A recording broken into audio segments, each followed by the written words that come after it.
I have to stick to what I believe in is a solid plan moving forward. I actually get why they're not getting a DH and why they've only had, whatever now after signing Ottavino, another $5 million left. I don't love it, but I understand why Steve Cohen and the Mets are operating the way that they are right now this offseason. If I'm a Mets fan right now, I would be as angry at my team, outside of the Jets, and we did a lot of Jets yesterday, obviously, on the show, as any other team in this city. Because what the Met fan was sold, and I'm not even talking about the timeline, and when Stevie Cohen bought the team and he said 3 to 5 years, I think that even though he's kind of backed off that, I respected that because the Met fan needed to be galvanized a little bit. They needed to have that oxygen sucked back into their body. They were so beaten down by the Wilpons that I thought it was a smart tactical play, and I believe Steve Cohen meant it. He's pivoted. Okay. But to pivot to this point is unacceptable. The New York Mets are 2 weeks away from going down to Port St. Lucie with in my opinion, a D+, C- starting rotation and no DH, with a massive hole at third base and questions everywhere in possibly the best division in baseball.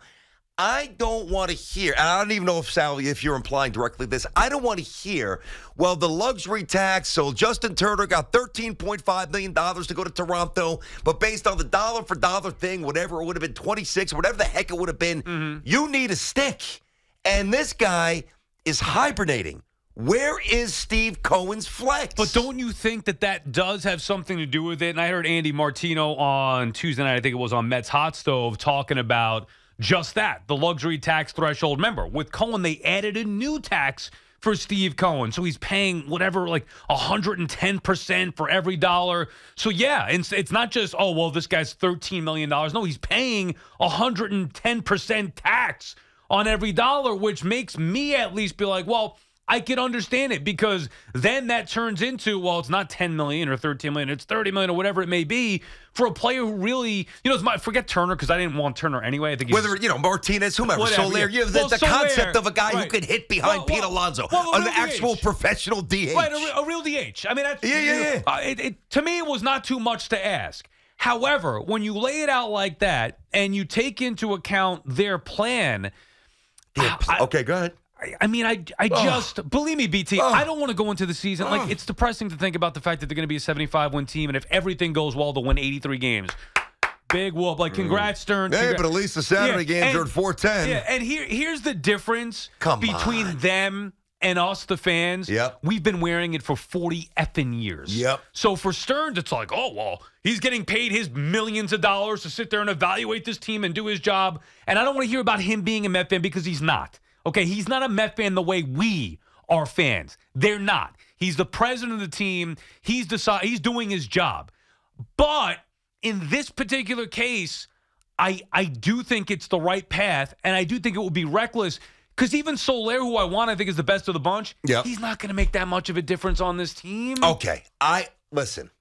Now, I wouldn't love the optics. I wouldn't love it if Stearns and Cohen had a fully transparent press conference. They sat up there. I don't even really know if you need Stearns. It's more about Cohen. But Stearns to give you the plan, whatever. And Cohen looks as transparently as he humanly can in the eye and the eyes of the soul, the window to the soul, in the eyes of every great Met fan, and tells them and levels with them, listen, here's the financial situation. This is where we're at. This is what we're doing. That's one thing. I don't even want to hear that from Steve Cohen, but I'd be a little bit more open to it because it's his money. You know who I don't want to hear this from? You. Yeah. You. I get it. What is wrong with you? Well, I'm trying to bring logic and understanding. I mean, there's a lot wrong with me, but I'm trying to bring logic and understanding. Maybe I'm just defeated at this point. Remember you were saying similarly where you felt like this with the Jets? Who am I kidding? They're not going to win the Super Bowl. And by the way, I missed last couple of days a whole mess with the Jets. Maybe we get into that a little bit. But maybe I'm just defeated at this particular point. I have to accept the reality. It does. And I really don't believe, as much as I want a DH and as much as I know. See, they could say that they want to evaluate Mark Vientos and give him at bats. I already know Mark Vientos sucks. So Stearns can wait and see. Maybe Steve Cohen needs to see more. I already know, because I've watched baseball my whole life, and I can tell you who's good, who isn't. Mark Vientos isn't a good baseball player. Now, maybe he hits to keep himself in the majors, Mm-hmm. but he's not a good baseball player, and I would never waste a roster spot, let alone a starting DH spot, on him. So I already know what he is. But I also don't believe that Soler is going to make that much of a difference. It would make me more excited. It's a professional bat. It makes them incrementally better on a day-to-day basis. But ultimately, what does that mean?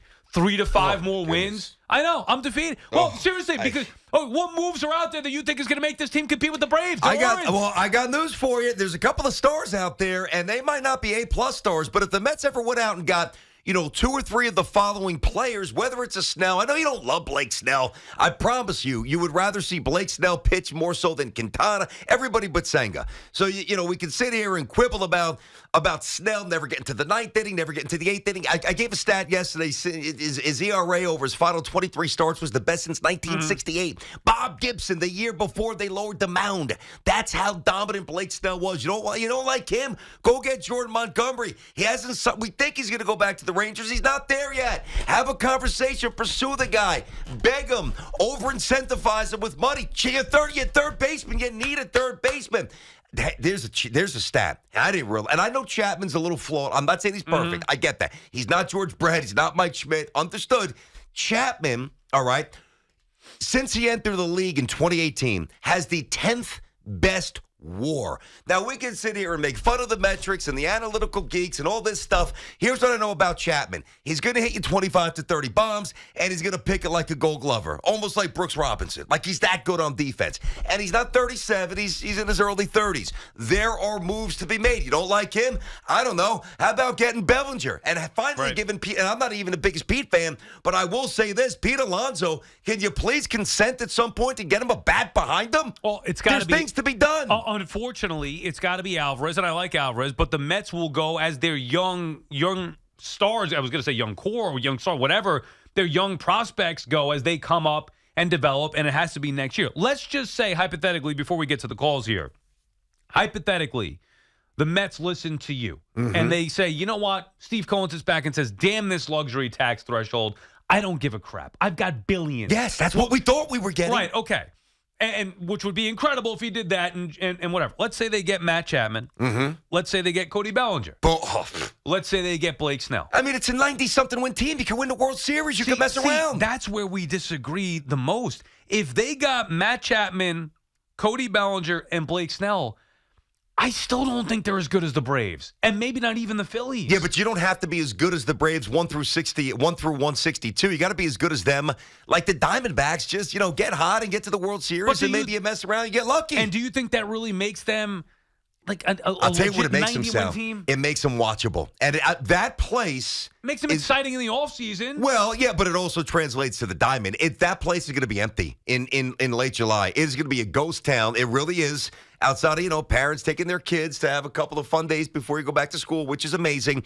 But yes, I think an infield of Alonso, McNeil, Lindor, Chapman, young stud behind the dish. Hell yeah, I believe that team could win some games. See, absolutely. That team could absolutely. And then with Snell, they're better than the Phillies. Yeah, I'll give you that. I'm not even sold that that's the case.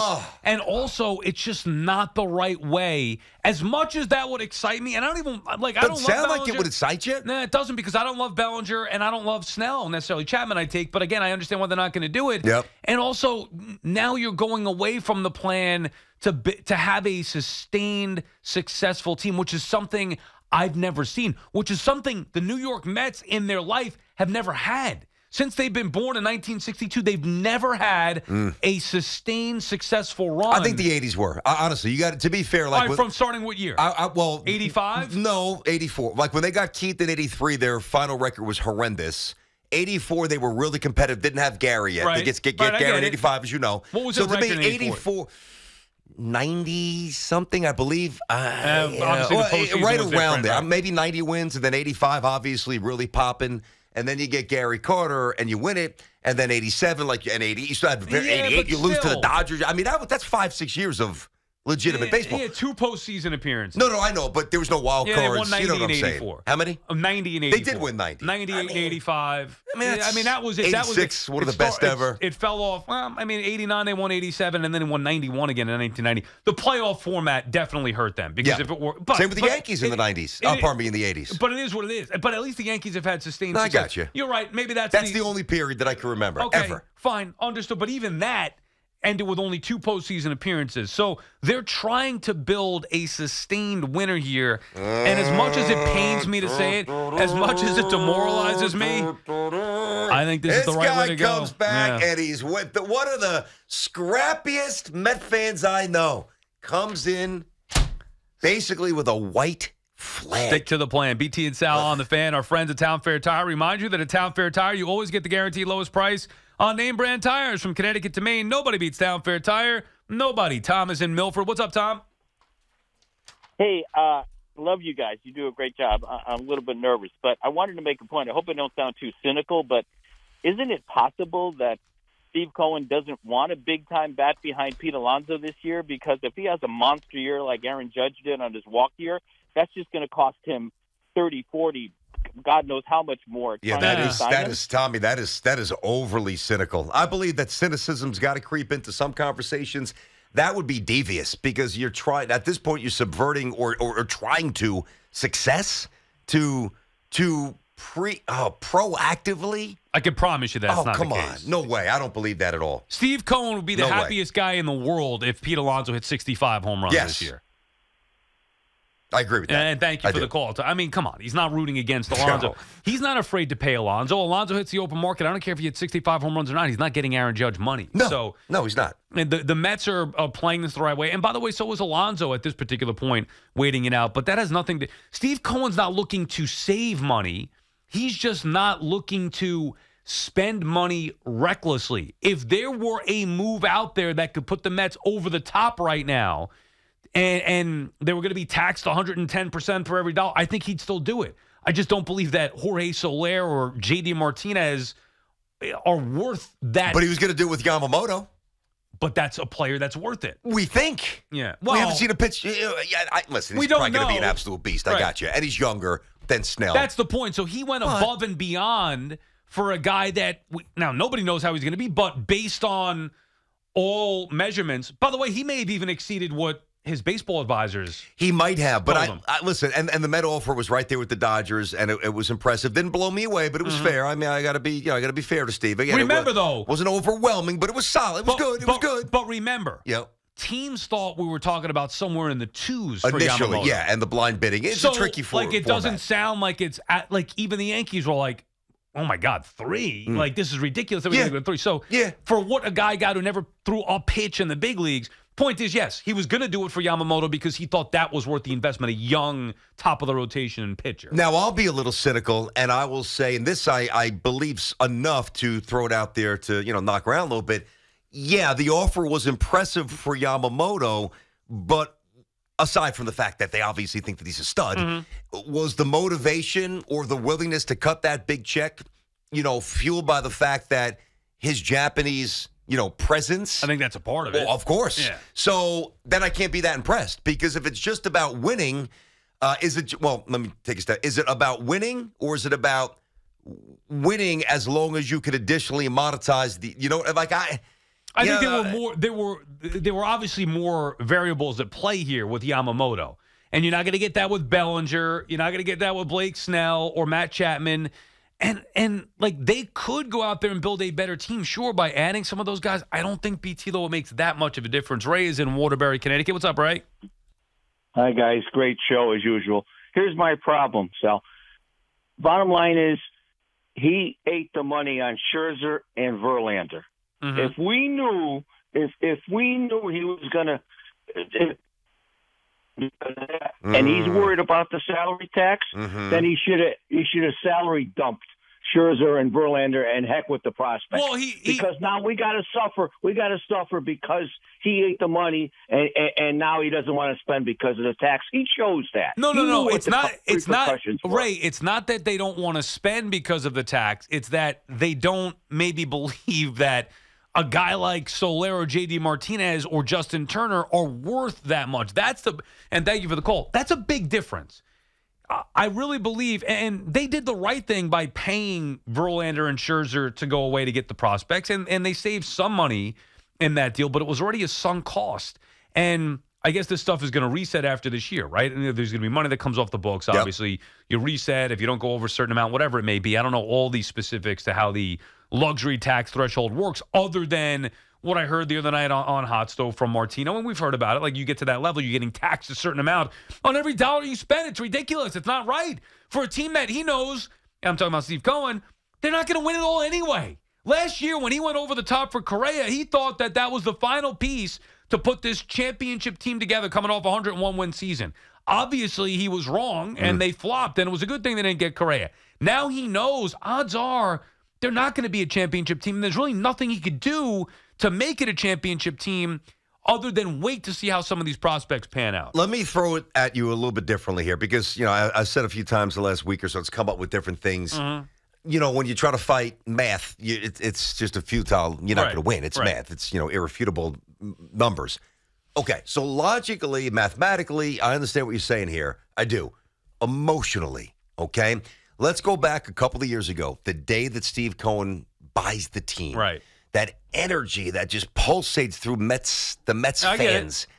Did you ever envision yourself being on the air, getting into the weeds of luxury tax implications? Yeah.